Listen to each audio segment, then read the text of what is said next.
Good morning. Thank you for gathering. My name is Naito from JICA, seconded from Ministry of Foreign Affairs of Japan, Japanese government. And today I would like to share the story of Rescue South Africa. Rescue South Africa has sent a 45-member team 4 years ago at the Great East Japan earthquake, and it was one of the 24 teams dispatched to disaster area. And it is the very first African team in the history of Japan. And they have made nine days of rescue work in the disaster area in the Miyagi, and it was appreciated very much from the local residents and the police from Japan. But the story didn't end. They have now started the project of uplifting the rescue workers and community in Southern Africa, which is supported by JICA and Japanese government. And today, Mr. Ian Sher is going to share the story that on the ground, the Rescue South Africa is uplifting communities of Southern Africa of disaster resilience, both community and rescue workers. And since this conference put so much emphasis on the resilience and preparedness of the communities, this model gives some of the solution to this problem. So I would like to hand over to Ian Shell. Thank you very much. Rescue South Africa was started as an NGO in 2001 as a result of funding that we got from USAID. We trained 26 trainers and also bought equipment in order to do training as well as response. And the 26 trainers have probably gone on to train in excess of 1,500 urban search and rescue technicians in South Africa. And they funded this Respond program. These are some of the countries that we've responded to. And it's rather important to note that for the first time, you're having a team from Africa that is starting to provide humanitarian support in different countries around the world, and in so doing, proving to the world that we too can be good citizens of the world and contribute from Africa as opposed to always receiving aid from the rest of the world. After 2011, they had the tsunami, and South Africa offered assistance to Japan. A Force 9 earthquake hit Japan, one of the fourth most powerful earthquakes ever to be recorded, and as a result of that, we turned out to come and assist. 163 countries offered assistance. There were only 24 countries that were accepted to come and render assistance.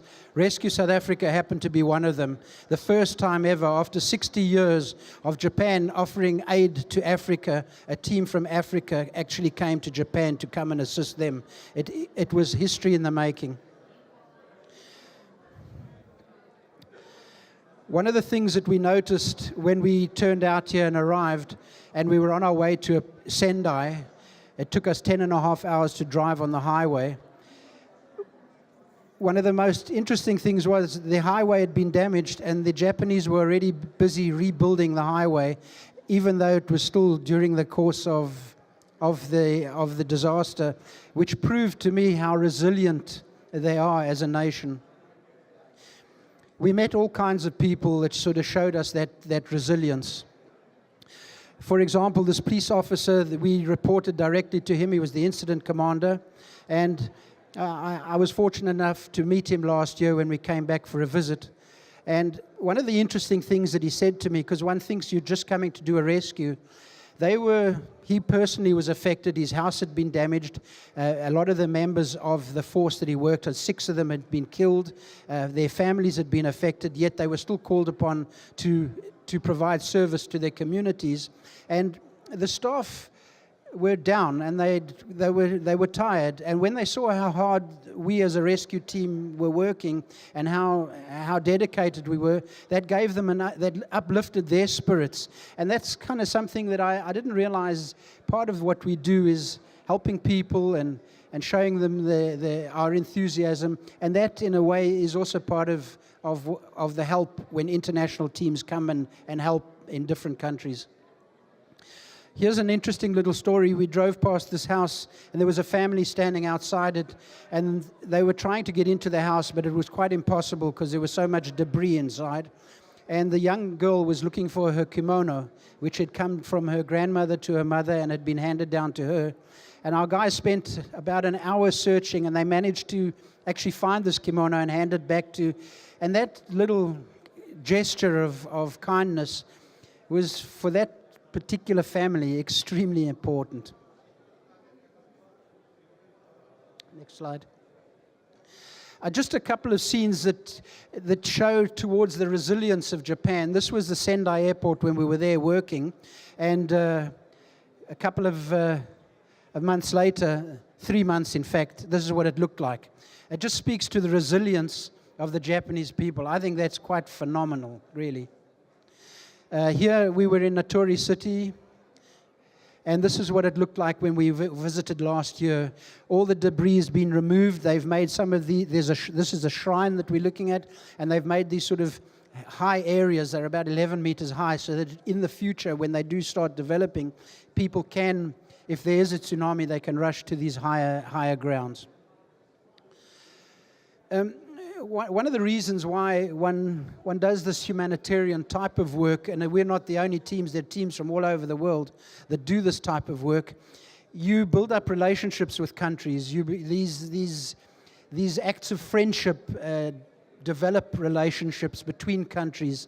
They allow the emergency service personnel to develop and hone their skills by being exposed to things that happen around the world, so that if in their own countries they're ever called upon to render this type of assistance, they'd be able to do that. It builds international relations. Out of this relationship, which was an act of friendship, grew a bond, and out of that bond has grown a partnership. And I feel that the relationship between Rescue South Africa and Japan, and the South African government and Japan, has resulted in a capacity building program that we've started to implement, and we're about to go into the second year of it. I just want to share with you some of the images of us doing training. We're doing two types of training. We're training in communities. We're doing first aid. There are a lot of the areas that are exposed to flooding every year. We teach the community how to deal with flooding, how they can do rescue in situations like that. We call it shore-based rescue. So without getting into the water to do rescue, what can they do to make a difference? And one of the things we do is we teach them how to use throw bags, to throw ropes into the river if someone happens to be in the water, and then we teach them how to pull them into the quiet water. One of the other techniques we teach is we teach them how to form a V. So if they have to cross rivers, and that's a real problem that develops, you have fast flowing water, flash flooding, how do you get from one side to the other? And people get impatient wanting to go from this side to that side, and you have to wait for hours to get across. If they form up a V like that, and the guy in front has got a stick, he can judge what the depth is, and that group gives them a lot more power, and they can get across the river. We teach 100 people at a time in communities, right in the communities, actual general safety. Every member that attends gets a little first aid kit, and we teach them how to help themselves and mitigate against any risks in communities. We also teach professionals, and these professionals are being taught about awareness of hazardous chemicals. They happen to be in Madagascar, and one of their exposures there is a chemical industry there, and they're worried about how would they deal with a chemical accident, and so we trained the staff on how to handle that. Next slide. There's an INSERAG, International Urban Search and Rescue Advisory Group. We teach firefighters and rescuers how to be able to assist themselves when structures collapse, and while they wait for more experienced teams to arrive from either national or international teams that might arrive to help. But this allows them to do a certain amount of work on their own before the more specialized people arrive. We also teach them flooding in Africa is a real problem. It's an annual event, and and many countries are affected by it. So we also teach the professionals how to work out of the boat and how to perform rescues in the water. Motor vehicle accidents, unfortunately, are part of everyday life in Africa. In southern Africa alone, South Africa, there are probably 12 to 15,000 people at least lose their life every year as a result of motor vehicle accidents. So what we decided to do is teach the emergency service personnel in South Africa and southern Africa how to do first aid. There's a 5-day course of first aid, and then there's motor vehicle rescue to extricate patients safely out of motor vehicles, package them and get them off to hospital. In Lesotho, for example, this year we trained 200 emergency service personnel to do first aid and 100 of their firefighter rescuers to do this light motor vehicle rescue. We also teach rope rescue. This happens to be in Mozambique, and these are professionals in the emergency service that would respond to any sudden onset disasters. We're teaching them techniques of how to work off a rope.